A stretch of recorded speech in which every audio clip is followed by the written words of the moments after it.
thank the Lord because I had a great leader who could get a prayer through, a great leader who's sensitive to the voice of God, will call you just in the nick of time, call you when you're at the end of your rope, call you.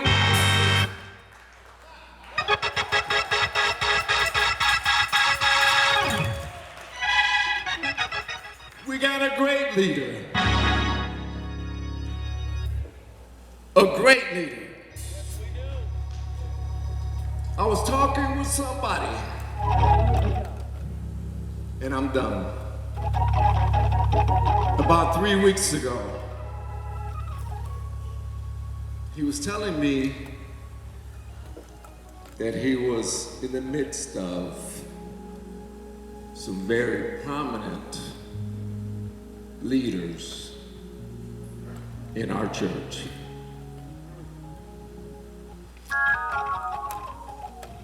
And they were all talking. He was not saying anything. He was just doing what he was there to do. Sounds like some of your teaching. And while he was going about doing what he was doing, he was listening to them in their conversation. And one of the pastors asked him, "Brother, what church do you go to?" And he said, oh, I go to Greater Mount Sinai in Milwaukee, Wisconsin. And the most prominent of the leaders at that table stopped what he was doing. And he said, wait a minute, ain't that Davis? Did y'all hear what I said? The most prominent, world-renowned. He said, ain't that Davis? He said, I know him. Wonderful man of God.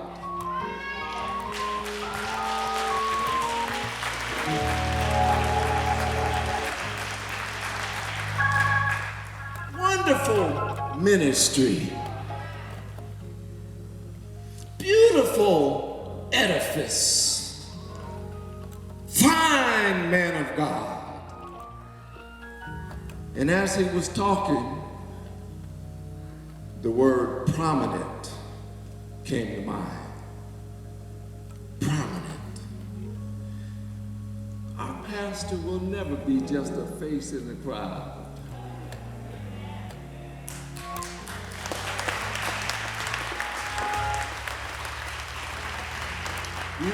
We've been places where he tried to be just a face in the crowd. And out of all of the people, somebody ran up to him. Would you pray for me? Out of all the people that were in the crowd, they picked him out. And they knew he was a great leader.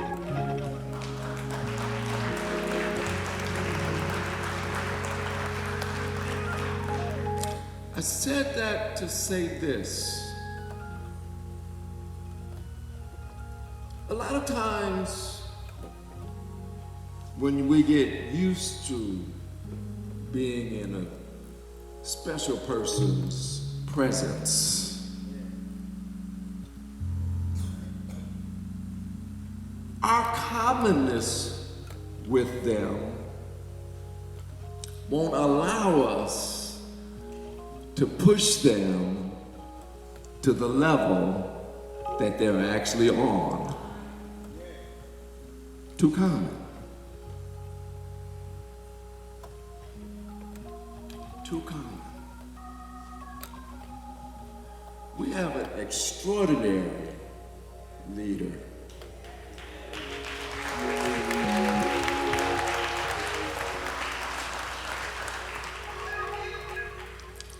And we have been, the assistant pastors, have been trying and working to try to push him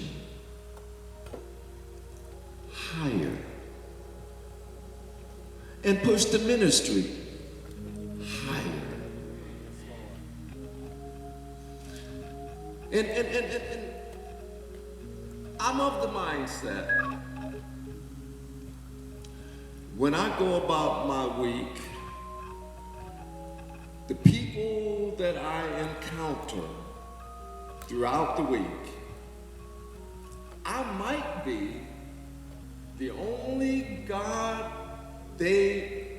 connection they encounter throughout the week. I might be the only representation of God that they see throughout the week. And so I understand that I represent Greater Mount Sinai.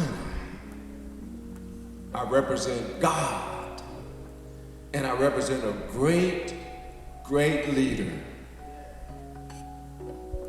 And so I don't ever want people to see me and I make my leader ashamed.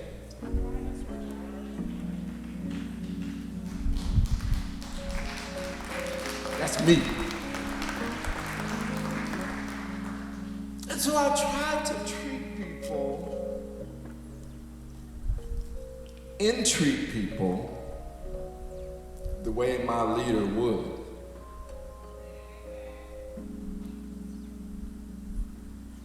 I try to be a man of hospitality. I try to be a good man of character. I try to emulate what you've shown me all these years. Because I want to be a good representative of my God, my church, and my pastor.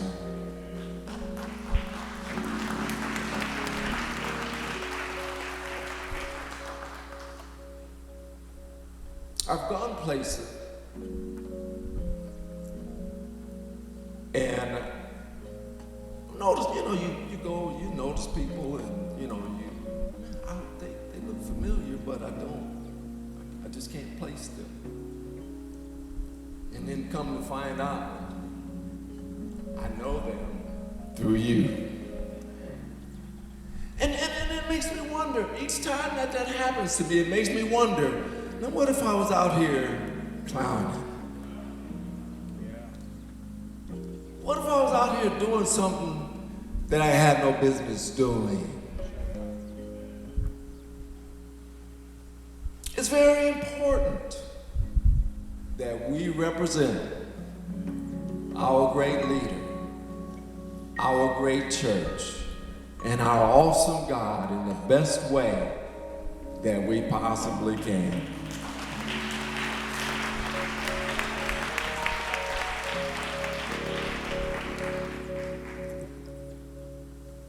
We're standing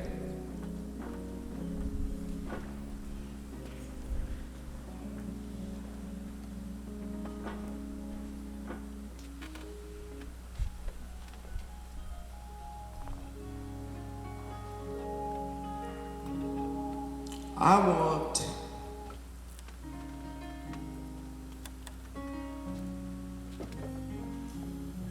to elevate in God. And I understand that there's the spiritual dynamics and so on and so forth.